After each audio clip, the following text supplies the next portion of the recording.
short story, which she wrote 20 years ago. One of the most beautiful ones I've read. Very, very, very sad, very moving. And it's something that all of us can relate to because it's about a father making dinner for his family. Those of you who are parents, and everyone here has been a child, so everyone can relate to this story. It's written by the daughter. She and her dad are hanging out in the kitchen.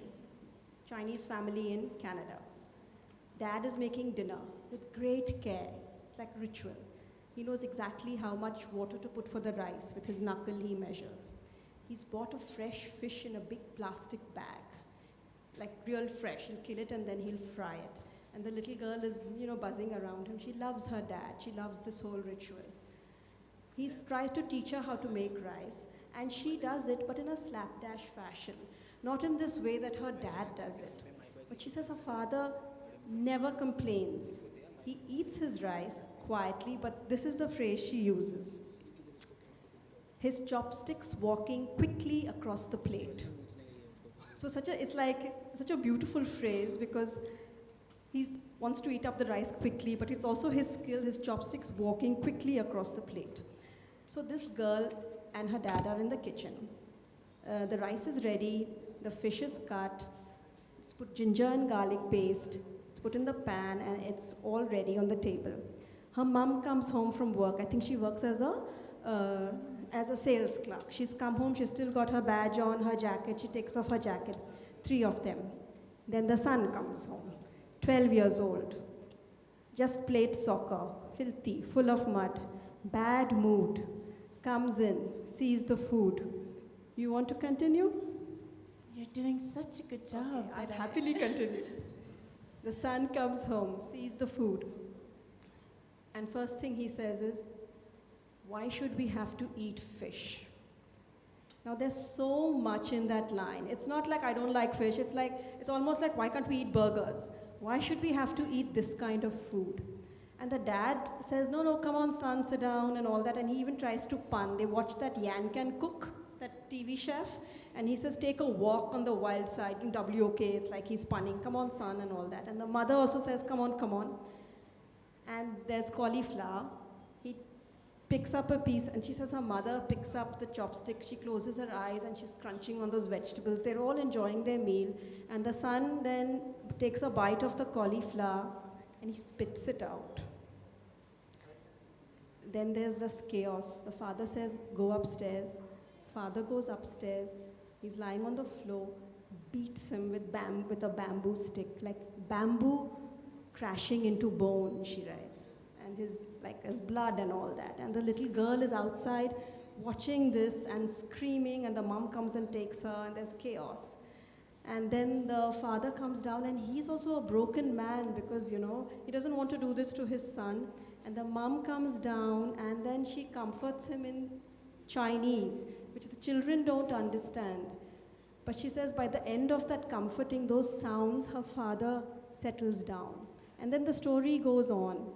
But this is the kind of story that Madeleine writes, and it's such a beautiful story. Madeleine, tell us how you wrote this story and why you wrote it. I've never heard anyone narrate the story in that way. I felt like I was hearing it again for the very first time. Yes. It's actually the very first short story I wrote. Okay, I didn't know that. I started writing it when I was 20, I think. And then every year I put it aside and wrote it all over again. I'm trying to know what I was trying to see. It was very close to my own family, but I think if anyone writes about their family, they realize very early on that no matter how much you try to be attentive, I always felt like I was just scratching the surface of who they were and that complexity. How is this? If I keep looking at you guys, is it better? Okay. You want to stand there? Oh, I mean, Okay. Let's try it like this. I just won't look at you. Yeah, just ignore me.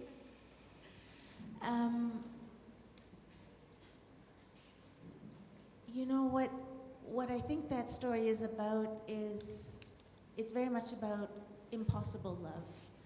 And it's very much about the kind of devotion this child has to that very imperfect father. But she understands why he's imperfect. She understands that he's arrived in a new place. Every skill he ever had no longer seems applicable to the society in which he lives. And as much as he wants to provide for his family, it seems to be the one thing he's incapable of doing. And I think that's why she loves him impossibly. And I think the tragedy of the story, she loves him even more when he fails the family.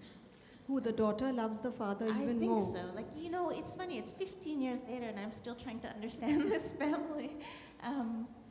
But I think that rift between parent and child has been an ongoing struggle in my work. Yes. And I missed out some good bits, so I'm going to continue with that little story. The father gets so angry with the boy, and the son yells at him, "You're a effing chink asshole." Tells the father this. I think the boy is so scared of being called this himself that he calls the father this. And when the father comes down after beating him, I'm going to quote a line from her about how the mother comforts the father in Cantonese or Chinese or in Cantonese. So the father has just come down. My mother comes downstairs again and puts her arms around him and holds him, whispering something to him, words that to me are meaningless and incomprehensible. But she offers them to him, sound after sound, in a language that was stolen from some other place, until he drops his head and remembers where he is. Very beautiful, Madeleine. It's actually very hard for me to listen to it. That's the strange thing. Yeah. Okay. I interviewed her for the Times of India, and one question I asked her, I said, most Indians associate immigrant writing with Jhumpa Lahiri. And like Jhumpa Lahiri, your stories are sort of suffused with this melancholy. Why is it such a sort of special feeling that immigrants feel, this feeling of melancholy? Oh, is it something migrants feel, especially?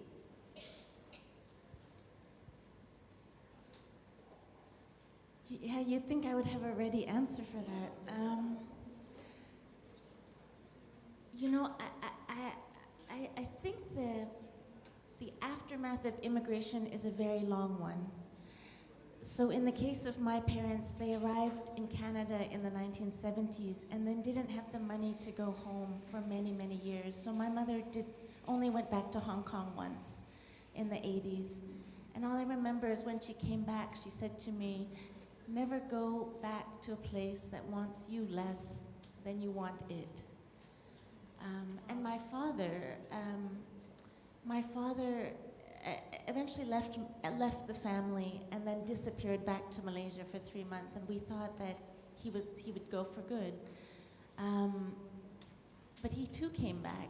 I mean, I think that is the melancholy of the realization that actually you do have another life elsewhere, and that is your life, which doesn't negate the life that came before, but you have become a kind of divided self. So maybe that's where the melancholy comes from.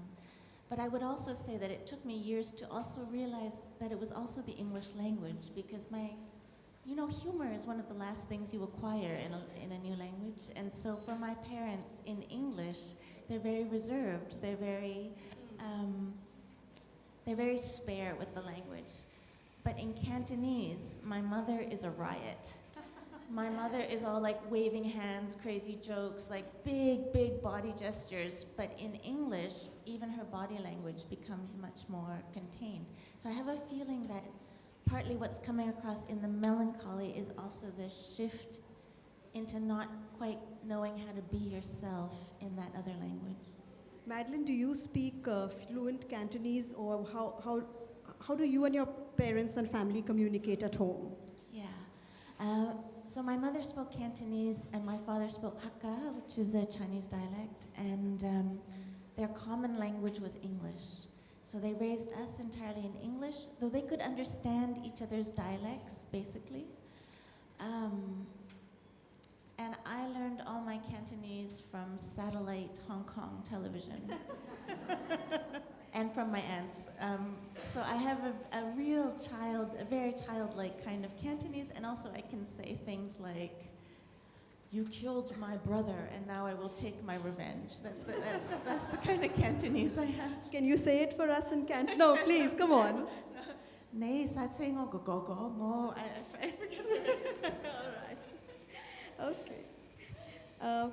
Also, in the interview I did with you, you said about your parents, immigration is both liberating and emptying.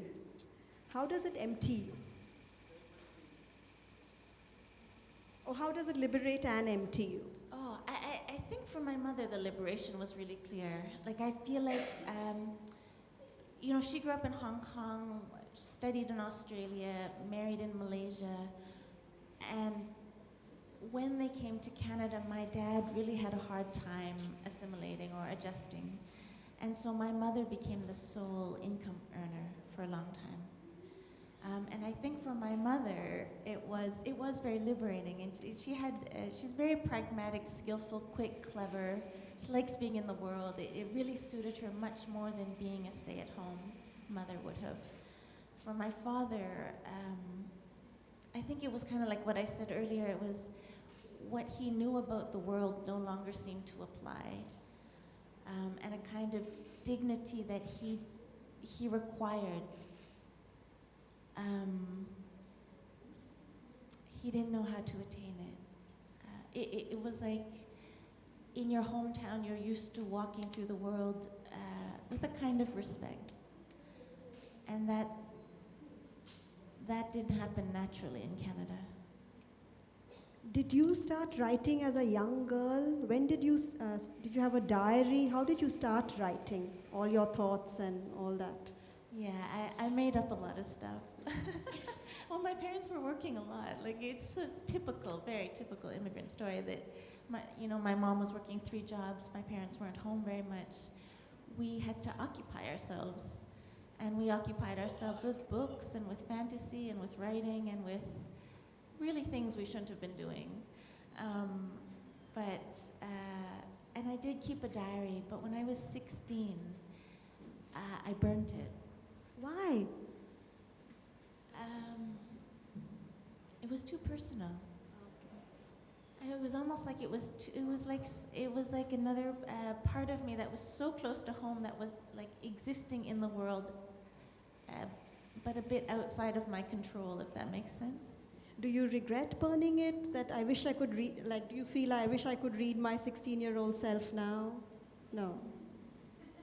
No, I think I have a pretty clear idea what was in that diary. Okay. But weirdly, I think the act of burning your own diary makes it more memorable for you. It's, strangely. That's very deep. Okay. What have you? We can't hear you.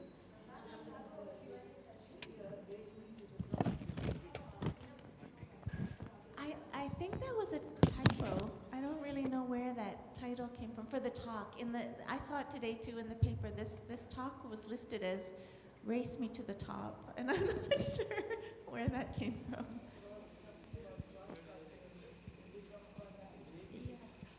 Ma'am, she's asking. Lady in the audience is asking about the title of this program. I'm not sure myself, but we'll just continue chatting about Madeleine's work. And yes, so the name of this short story collection is Simple Recipes, and the lead story, which I went into length, takes the name of the title, Simple Recipes. But Madeleine has also written wonderful novels.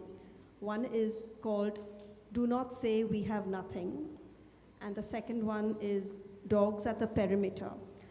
Do Not Say We Have Nothing was shortlisted for the Booker Prize, and the other one got the Governor General's Award or some big prize in Canada. The first one did. No? Okay. And no, all the prizes went to Do Not Say We Have Nothing. Do Not Say We Have Nothing. Both books, each book deals with a really brutal subject. The first book deals with the, Do Not Say We Have Nothing. Dogs at the Perimeter. No, yeah, but Do Not Say is Cultural Revolution. Do Not Say We Have Nothing deals with the Cultural Revolution in China. And Dogs at the Perimeter deals with the Cambodian genocide. And Madeleine, why did you choose these two big historical subjects? And also, I think just tell us a little bit, let's start, the Cambodian genocide was chronologically earlier, right, 60s? Can you talk about the Cambodian genocide? What was it, and why did you choose to write about it? So those two books were written over the course of 10 years, and I had no idea when I was writing Dogs at the Perimeter that I would go on to write about China. It wasn't in my thoughts at that time exactly. Cambodia was a place I was very attached to and is still very attached to. In fact, I have to say, after spending so much time in Cambodia, which is where in a way the civilizations of India and China meet and overlap, it's quite moving for me to be in India for the first time because I see so much of Cambodia. I see the source in a way, I had wanted,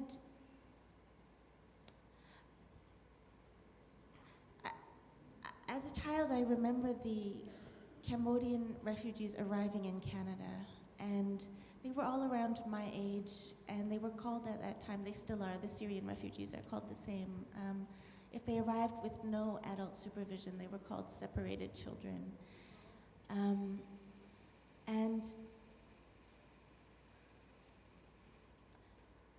Sorry, forgive me, it's the going back 10 years to think about what the beginning was. Take your time. This place, Phnom Penh, it gets under your skin. It was a place where I felt this incredible sense of recognition and familiarity, even though it was a distant place. It was a place of deep religion and the kind of profound violence that people wanted to believe just came from the Cambodian culture. So a genocide that lasted from 1975 to 1979 and took the lives of 1/3 of the population. You'll remember before that was the Cambodian Civil War, and it was during the time of the Vietnam War. And the prince had been allied, or had tried to keep Cambodia neutral. And there was a CIA-backed coup that put a General Lon Nol into power. And Lon Nol began to collaborate with the Americans. And one thing that happened was the illegal bombing of Cambodia, because the United States was trying to wipe out the Ho Chi Minh Trail, the supply line from North Vietnam to South Vietnam. And so they secretly, this was Kissinger, secretly and illegally dropped 1.5 million tons of bombs on Cambodia. And of course, Cambodia was in those regions mostly agricultural. So you had a lot of rural land that people could no longer farm or live in. And it brought massive refugees to the city, but it also pushed many people into the side of the rebellion, of the uprising, which at that time eventually coalesced into the Khmer Rouge. The Khmer Rouge believed that in order for their country to regain itself, to be self-sufficient, to no longer be at the mercy of these foreign powers, it had to wipe out all the corrupting influence of the outside world. And so, when the Khmer Rouge won the war, The first thing they did was empty the cities. The first thing they did was try to understand who was on their side and who wasn't, which meant asking where people's ancestral villages were, because they thought by mapping the network of individual connections, they would be able to understand who was the enemy within, and they could purge that enemy within. It's a long and complex history, but I think one of the things that I wanted to write about was something that was so tied to a larger geopolitical question, and which was also tied to self-sufficiency, idealism, Buddhism, religion, national identity, and culture, and a genocide that has been largely forgotten definitely by the West. Did you grow up hearing stories? Did you know, or your family were they victims or friends that your parents talked about? Friends, but I think the larger picture was I was really interested in communism in Asia. Okay. I think I was a very idealistic young person, and I was interested in the idea of the utopian state, but I was also interested in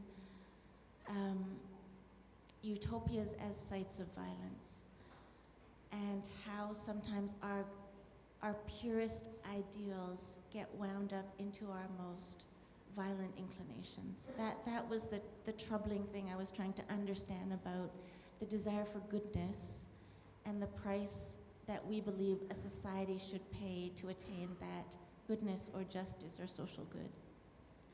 So, which leads me to my next question about how language is so tricky. Words like truth and good and justice can be really bent out of shape and used for very sort of violent, to justify a very violent system. The thing is, at their core, they're responding to great injustice. Okay.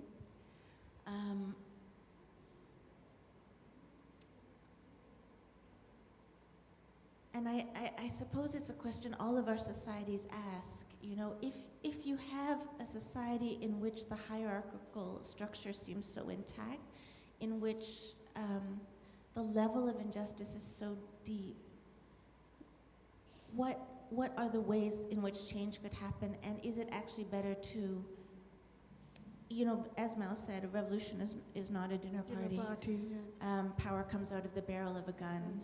You know, so that was the question: is if you want that new society, that new man, that new person, what is the level of destruction that must take place to reach it? And I think it's an extremely disturbing question.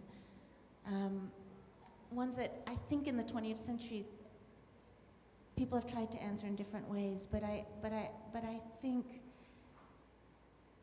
you know, I'm sort of conflating the two books, but when we get to China, I think one of the fascinating parts of China's 20th century is, yes, the repression, yes, the horrific political campaigns, but also this really undying desire to keep questioning how to reach that just society. Every generation in China has had a different answer, and every generation has been full of idealists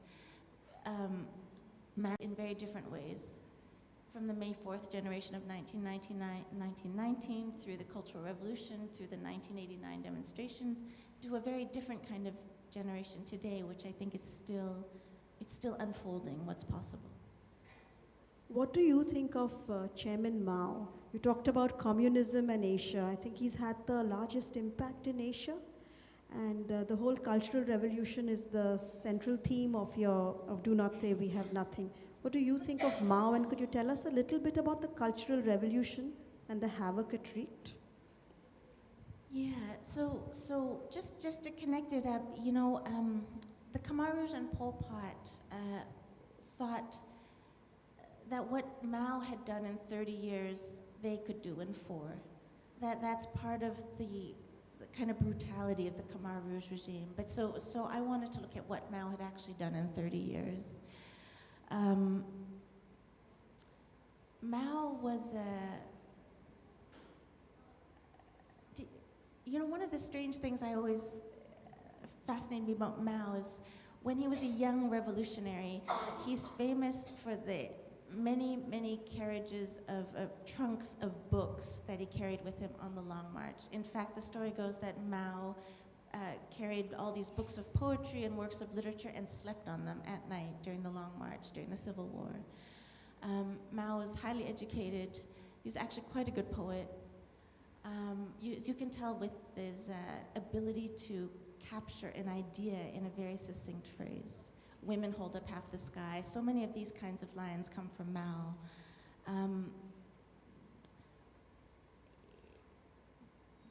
I think most Chinese would say the 1949 revolution was very necessary. Why? Because it had been an emperor and feudal system that had entrenched poverty for so many millions of people, who had no real power over their fate, who worked the hardest part of the Chinese economy, the land, and received the least in return. I think most people knew that for China to enter modernity and for China to be part of the 20th century, they needed to change the system in which that country operated. And I think what is also inspiring about China in certain moments was how many people were willing to sacrifice a great deal to bring about that transformative change. And I think that's partly why so many people were willing to go along with so many of Mao's policies. We grew up reading, what we were told about the Cultural Revolution is that all the intellectuals were sent to feed chickens, were sent to the farms. And there's this harrowing scene in her novel of an English literature professor, I think in a square. They put a dunce cap on his head, and then they begin to mock him, and in a really violent way. And the mob is jeering and saying, the monster has risen from the mud, and you better watch it. And there's also, even if you played a violin or a piano, you were a target of the authorities. Must have been very hard for you because you love music, don't you? Yeah, well, so the thing with the cultural, there's so many campaigns from 1949 onward, but they are increasing in severity. But the very salient fact is that with each political purge, those who are willing to speak out and criticize, or those who hold the middle ground, become less and less. In a way, the first purges, they target the center, and they target actually true believers, because it's one of those things where it's just like layer by layer, it enforces another way of believing the party line. It's very complex, and I don't want to oversimplify in this kind of summary way,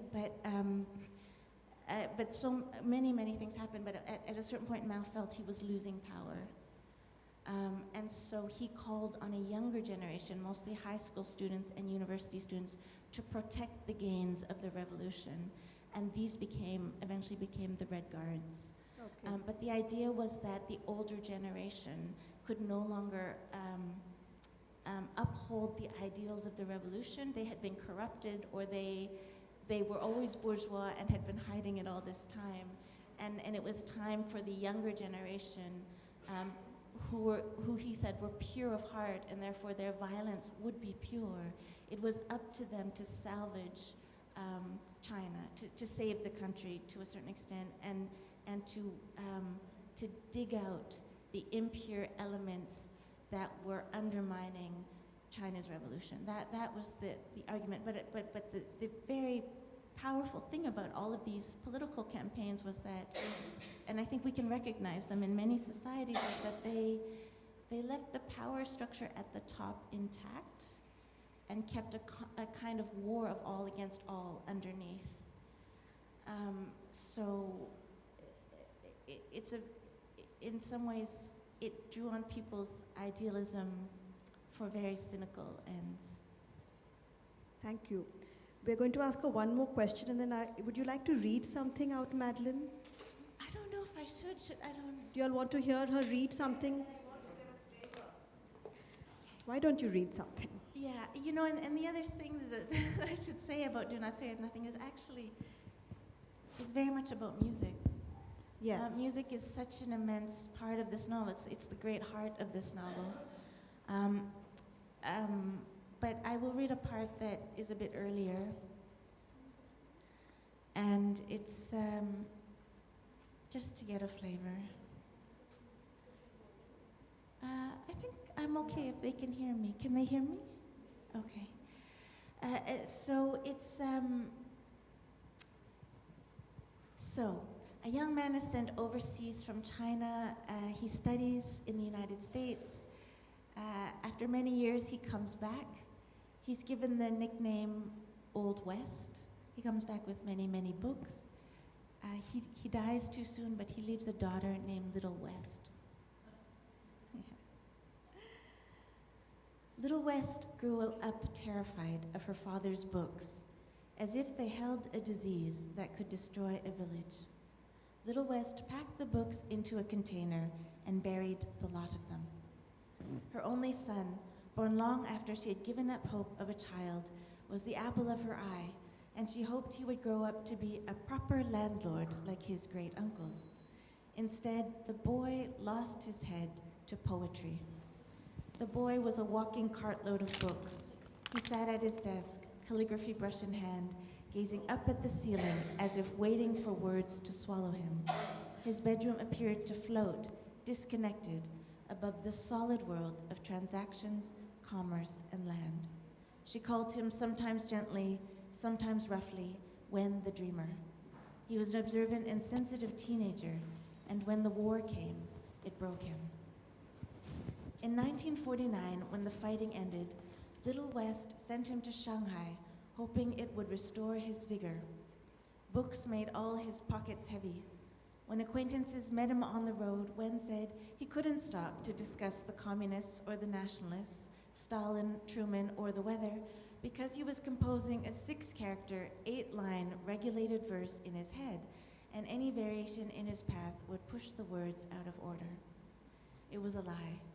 In fact, he was empty of poetry and afraid of words. During the war, Bingpai had been ravaged by the worst famine in a century, but he himself had never known hunger. He had sat in his study, memorizing ancient and modern verses, while outside, laborers ate nothing but tree bark, mothers sold their children, and young boys died horrifying deaths on the front lines. Half the village of Bingpai starved to death, but the gentry, inheritors of seemingly limitless resources, survived. Now the Shanghai literati were talking about a new kind of poetry, a revolutionary literature worthy of a reborn nation, and the idea of it both moved and troubled him. Could the avant-garde express the ideas that went unspoken? Could it confront the hypocrisy of lives like theirs? He did not know.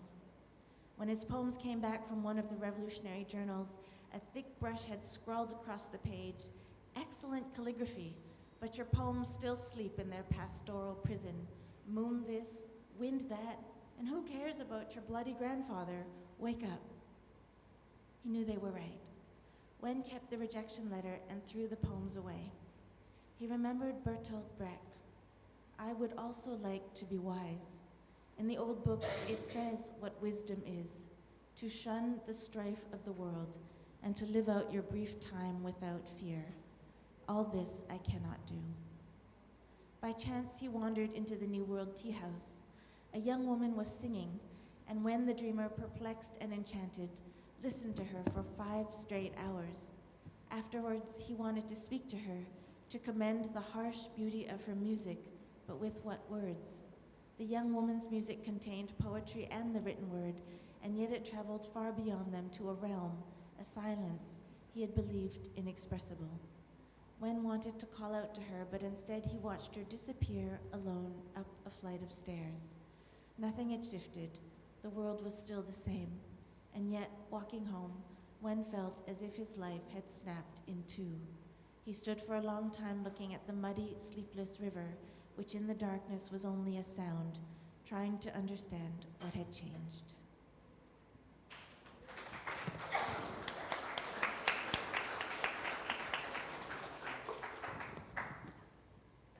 Thank you. That was really beautiful. And we'll open the floor to questions now. Please wait for the mic. And short questions, no speeches. Yeah. Thank you so much for that. That was something. I don't have words for that, but the audience does. So audience, ask away. Yes, sir, please. Okay, we come back to you. 1 minute, I'm just going to go. Yes, sir. This might be a slightly personal question, so feel free not to answer it. From your personality, from your voice, you come across as very calming, soothing. Even the title of your Booker-nominated book. So do you have any? Are you leanings toward Buddhism, Zen Buddhism? Do you lean toward Buddhism or Zen Buddhism? Because of personality and the content in your writing.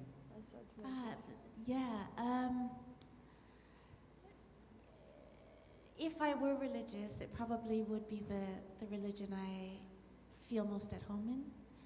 But my family is very strange.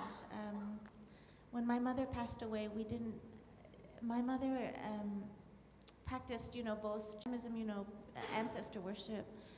She was also Catholic, Roman Catholic, and she was also Buddhist, which is quite common, I find, with Chinese people. It's almost as if they love all the gods.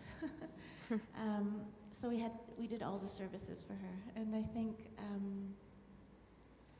the thing with that sense of calm, that might have been what I found so remarkably moving about Cambodia, because I recognized the gentleness of a being, of a person, could also hold a great violence. It was something that was very familiar to me in my own family, I think. And even I think in myself, I sometimes fear, I always fear what a person is capable of. But it's a really interesting question. I don't know the answer. I think there might be something in which we try to practice how we know we could be best if we could be best, in the moral sense, yeah. Yes, ma'am, please. Wait, let's just get you a mic. Thank you.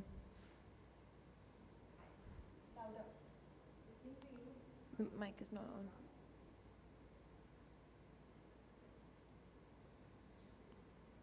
It's on, but I'll speak louder.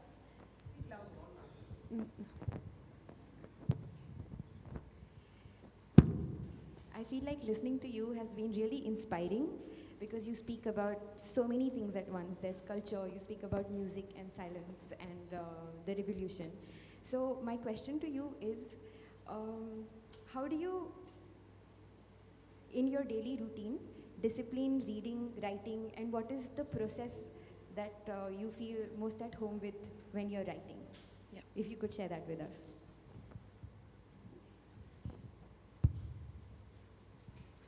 It keeps changing. I think for a long time I felt very restless.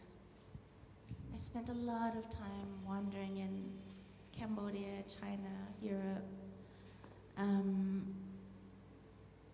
I was just interested in why the world is the way it is,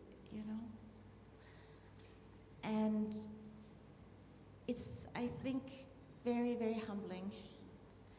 And I don't know, do you ever feel like when you're writing, you just feel like you want some way for as if the page is like this thing that actually literally expands like a balloon the more you fill it with the world? That's what it feels like. It's like I just would like and it's because writing sentences is very linear. Narrative happens in time. It's one moment after another, but the effect you're trying to get is of many moments, all sort of like superimposed over each other, so you can get that expansive feeling. That's the impossibility of our craft, of trying to go from something that's linear into something that seems to be in all times, strangely, the way the mind is.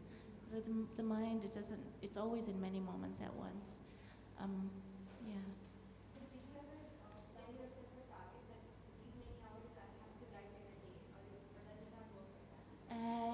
When I was writing the novel, or when I'm writing a novel, I try to write, and I gave myself a very low, 2 pages double-spaced. And sometimes I'll write like 9, and sometimes I'll write a paragraph. But I aim for the 2, and I think my process in writing novels is about 3 pages forward, 2 pages back. 3 pages forward, 2 pages back. Yeah. Yes, yes, ma'am. As a Chinese, you said you're from Hong Kong, right? Your My parents mother's came, from Hong Kong. and your father came from Malaysia. Malaysia. So do you feel like you straddle 2 different worlds living in Canada, or are you perfectly at home, and do you feel alienated, identify with the new country, or I want to know about the 2 different worlds you straddle. Yeah, I feel very at home in Canada, but I feel it's also a choice I make each day.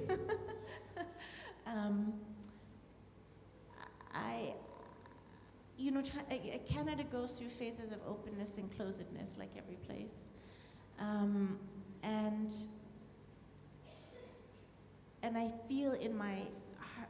The thing is, I have no other passport. I have no other statehood. I have no other place, that would call me its own. So it's so much a part of who I am. I'd say on the other thing I feel is that, in Canada, the discourse is especially China, maybe with India too, but China has this sense of it's the far east, which basically means as far away from us as one could get. And in the way that something is far away from us, its otherness defines us. So east defines west and vice versa. It doesn't make sense with my life. To me, it makes sense that that east and west are not on that kind of distance. They're actually always intertwined all the time, that they've always been in conversation. They're always when I was writing about music, that was one of the joys of it, was thinking about how the very famous, composer John Cage had been so influenced by Japanese music and Japanese forms, how when Mahler wrote his last pieces, he was using the Chinese poets Wang Wei and so on. And it was, those works are always embedded inside each other, just as I would say Western literature and Asian literature are embedded in my work all the time. I'm not moving from one to the other. They're totally part of the same DNA. Yes, sir, please. Yes, sir, I'm sorry. I'll just get back to you in a minute. Today, China is actually a capitalist country. The youngsters you meet, the Chinese, do they have a feeling or knowledge of the Cultural Revolution and the events that took place at that time? Good question. The Cultural Revolution, yes, a bit. I think people don't want to dwell on it for many understandable reasons. I think the one that stands out is the 1989 Tiananmen demonstrations, because even now, almost 3 decades later, it's illegal to mention them. It's illegal to write about them. It's illegal to refer to them in print. It's illegal to refer to them online. It is illegal to hold a private memorial for 1989, the victims, in your own private home. It is illegal to lay flowers in Tiananmen Square.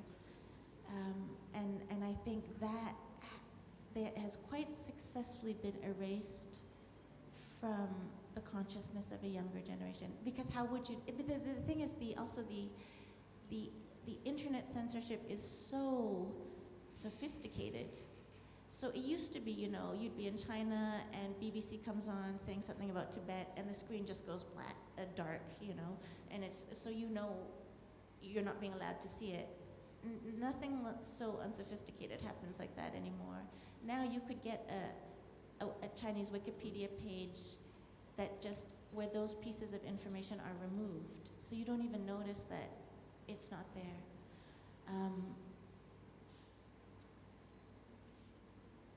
I think one of the really fascinating parts about, so China is so complicated because it's also a place that has lifted, I think the statistic is it's lifted more people out of, like hundreds of millions of people out of poverty in the shortest amount of time.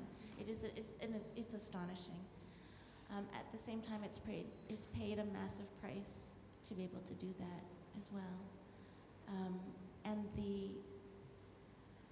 the compromise is a complicated one. It's sort of like 95% freedom, 5% of things you cannot talk about, but the rest of your economic life, other life is generally quite free.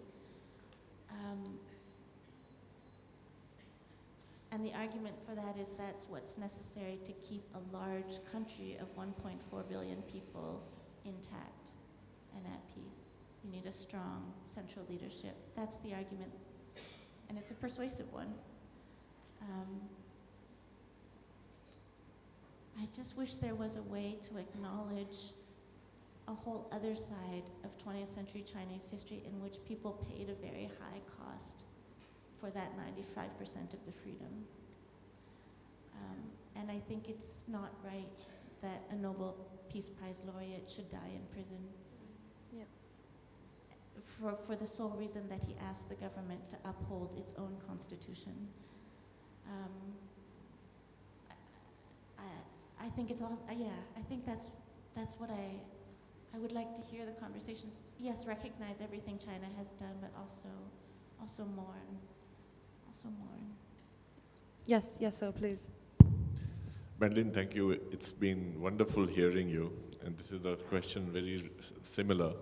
So you have 3 or 4 generations of people who grew up during the Cultural Revolution, completely brainwashed, devoid of art, literature, music, creativity.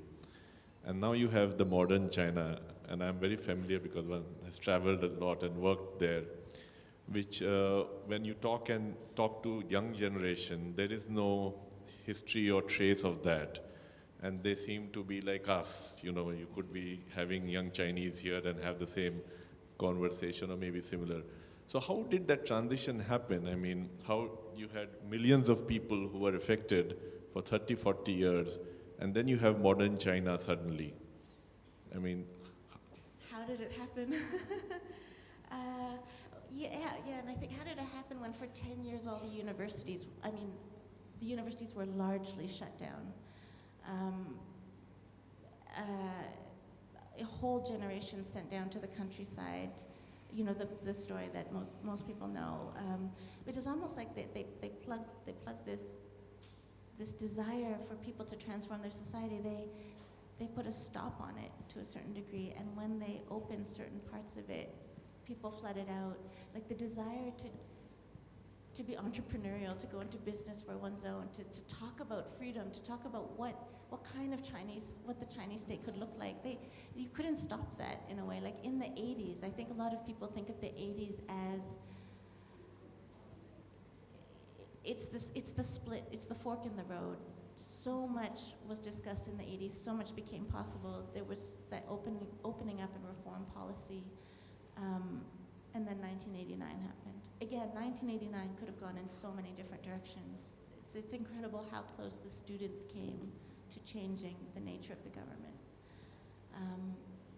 Losing track of your question as I kind of ramble on, but about the young people, one thing I always notice when I talk to young people is melancholy and sadness, even though they have the best circumstances in many, many generations so far. One thing I continuously hear is the need to earn such huge amount of income in order to have human dignity. To have human dignity, to have a sense of like personhood in a sense. That so much is going to be dependent on having a kind of wealth that can sustain, how to put it, like to be a person above the masses. Does that make sense? Yes. Yeah. Yes, it does. Yeah. Yeah. That's often what I hear with young people is that a kind of sadness of not knowing how else to sort of be at home in themselves in that society. Thank Yes. Can we have a mic here, please? Oh, sorry. I think you're a phenomenon.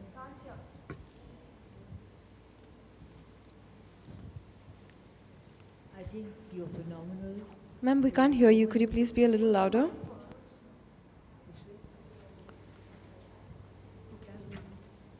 I think you're phenomenal for a girl as young as you to have the insight and to have the empathy and to have the historical understanding of so many different eras in your country. What my question to you is, number one, living in Canada, which you say you at least accepts you as their own, but you seem to be straddling in your mind all the time towards China and Cambodia. Do you find that that's a kind of a duality that is a bit of a burden on you? It's just, can I repeat the end so I make sure I understand the question? Do I feel there's a duality that feels a burden on me? Is that what? Yeah, because mentally I see that you are a very perceptive, have tremendous insight, and a great sense of understanding of the history of a country.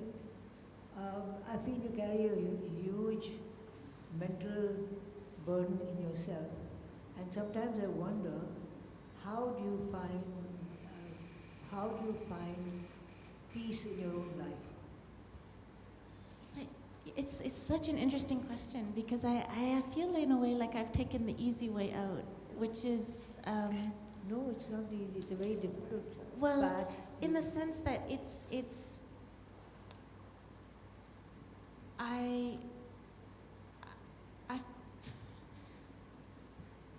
if I had traveled for all these years through China and not written, I don't know how I would have sorted. So that was cathartic. Cathartic, yes, but also it's a way to think it. You know, for me, the writing of the novels is a very deep process of thinking through all these things. Yeah. And it's, in a sense, it's the thing is, you would say in China, all that history is there, and it takes a certain amount of effort to not see it. Oh. So I don't have to expend the effort not to see it. You see what I'm saying? In a way, it's almost like sometimes I think it's harder to look away than to look at the But thing. you've passed through so many repressive eras of time. Does it make you restless in your mind with empathy for what the people are going through? Do you have a very restless mind? Do I have a restless mind? Troubled and restless. And what do you do to stay calm? But don't I sometimes think we must all, you know, don't you think all of us are troubled? We're troubled by the world. We're troubled by why we speak so often of the kind of world we want and then make the choices that take us in another direction. It's very troubling. What is it in this disconnect in which we have been able to articulate the kind of world that we want, but have been repeatedly unable to move ourselves closer to it? I think we have, of course, moved in many great directions. But I have a feeling part of a lot of the anxiety in the world now is a very troubled part of the psyche. It's a sense of we should have attained much more than we have for each other. and maybe it's getting funneled into ways that are splitting us off from each other. You know, Hannah Arendt called it atomization, where we're sort of atomized away from each other.